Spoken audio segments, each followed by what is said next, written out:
নাস্তা থেকে ভিডিওটা শুরু করলাম।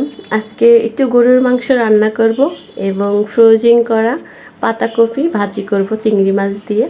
আসসালামু আলাইকুম, কেমন আছো তোমরা সবাই? আমি তো আলহামদুলিল্লাহ ভালো আছি। দুইটা ডিম সেদ্ধ করে নিয়েছি, একটু ডিমটা কম সেদ্ধ হয়েছে এক পাশ থেকে। কম সেদ্ধই ভালো লাগে। প্রতিদিন আর ডিম নেই না, আজকে মনে হলো একটা ডিম খাই, শরীরটা ভালো লাগতেছে না। আর একটু চা নিয়েছি আর 3টা রুটি ভাইজা নিচ্ছি। বাবু যদি একটা খায়, এটা তো খাবে না, অল্প একটু খায়ও। ও যাই হোক, নাস্তা খাওয়ার পরে আমরা আজকে একটু বাইরে যাব। আমার একজন ভাবি বারবার ফোন দিতে আছে যেন তার বাসায় একটু যাই, তো সেই জন্য তো যাওয়ার আগে ভাবলাম নাস্তা খেয়ে যাই। বাবু আবার হয়েছে ওই পাশ থেকে, সে ডিম কিভাবে খাইতেছে, একটু গলানো দেখছে না, এখন এইভাবে করে খাইতেছে। বললাম সুন্দর করে খাও, এভাবে কেন খাও? চামচ এনে দিই না, সে হাত দিয়ে খাবে। আর যখন দেখছে আমি ভিডিও বানাইতেছি তখন আরও বেশি বেশি করতেছে। যাই হোক, আমার একবার চা খাওয়া হয়ে গেছে। প্রতিদিন সকালবেলা উঠে তো আমার চা বিস্কিট মুড়ি এগুলো খাওয়া হয়ে যায়। তারপরে আবার যদি খিদা লাগে তখন আবার হয়েছে একটু নাস্তা রেডি করে খেয়ে নিই। আর 2-1 দিন মনে না হলে খাই না, এরকম। আজকে খিদা লাগছে, আরও বাসার অনেক কাজ করে ফেলছি, তো ভাবলাম খেয়ে নিই। খাওয়া দাওয়া শেষ, তারপরে বাইরে চলে আসছি। এই তো রিক্সাতে করে যাইতেছি, আর রিক্সায় উঠলে আমার মায়ের কত খুশি হয় সেটা দেখাইতেছি। বাইরেও বের হয়েছি, আর পিড়ি পিড়ি করে বৃষ্টিও নামতেছে। তো যাই হোক, সেই জন্য আর হাঁটলাম না, না হলে হাঁটতে হাঁটতে যাইতে বেশি ভালো লাগে। আর বাবুর হয়েছে গাড়ি চড়তে ভালো লাগে, সেই জন্য ওরা একটু গাড়ি দিয়ে ঘুরাইলাম। অলরেডি আমরা চলে আসছি ভাবির বাসা থেকে। আর ভাবি হয়েছে বাবুকে কি দিছে, 2-3টা লিপস্টিক দিছে, কাজল দিছে, আর ওর যেন একটা কী দিছিল, ওটা হয়েছে এখানে নাই। তো যাই হোক, এই লিপস্টিকগুলো ওর জন্য নাকি কিনে রাখছিল, তো সেইগুলো হয়েছে দিয়ে দিছে। একটা কাজল, এখন সে কাজলটা চোখে দিবে।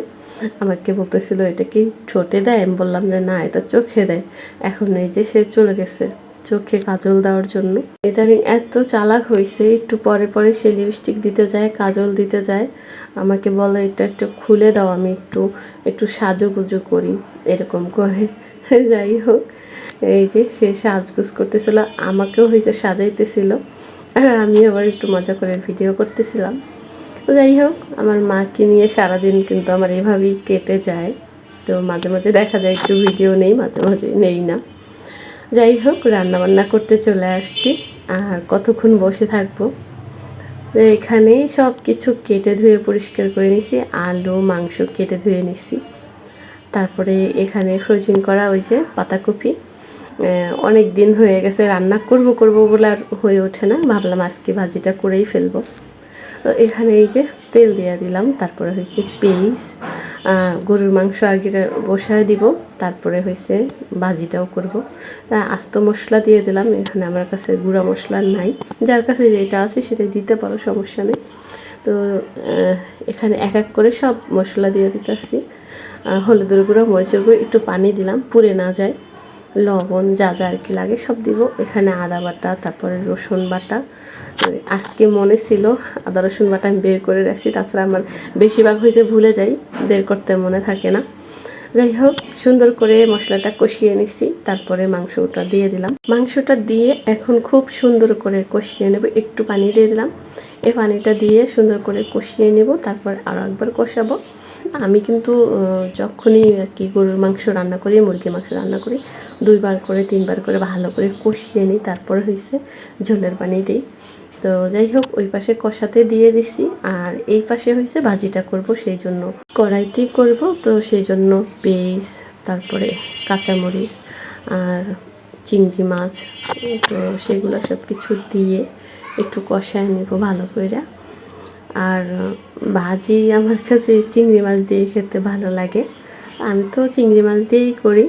তো পাতাকপি ভাজি চিংড়ি মাছ না দিলেও ভালো লাগে, যার যেরকম ভালো লাগে। আমার কাছে চিংড়ি মাছ ছিল তাই চিংড়ি মাছ দিয়ে করলাম। তো সব মশলা দিলাম, তারপরে একটু পানি দিয়ে সুন্দর করে কষিয়ে নিই। এখন হয়েছে এই যে পাতাকপিটা দিয়ে দিলাম, এটা এখনও গলে নাই, শক্ত আছে, তো আমি এটাকে একটু ঢাকনা দিয়ে রেখে দেব, 2-3 মিনিট পরে দেখা যায় গলে যাবে। আর অলরেডি পানি বের হবে, এখানে আর পানিও দেব না।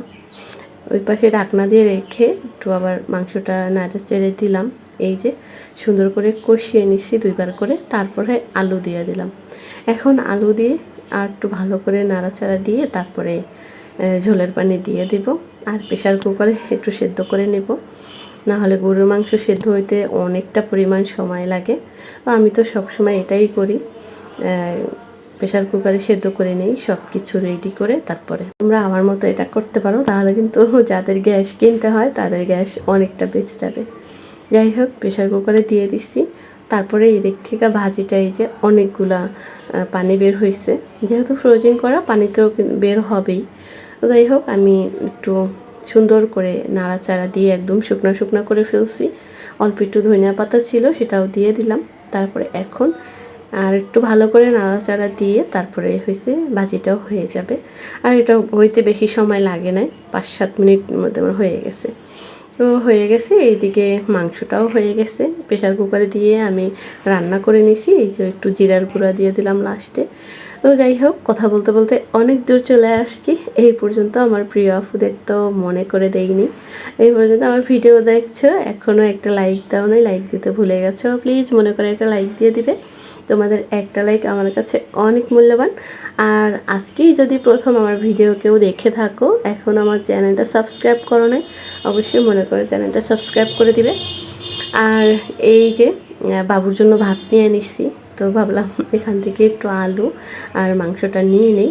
তো রান্না আমার হয়ে গেছে, এখন হয়েছে বাবুকে ভাত খাওয়াতে চলে যাব।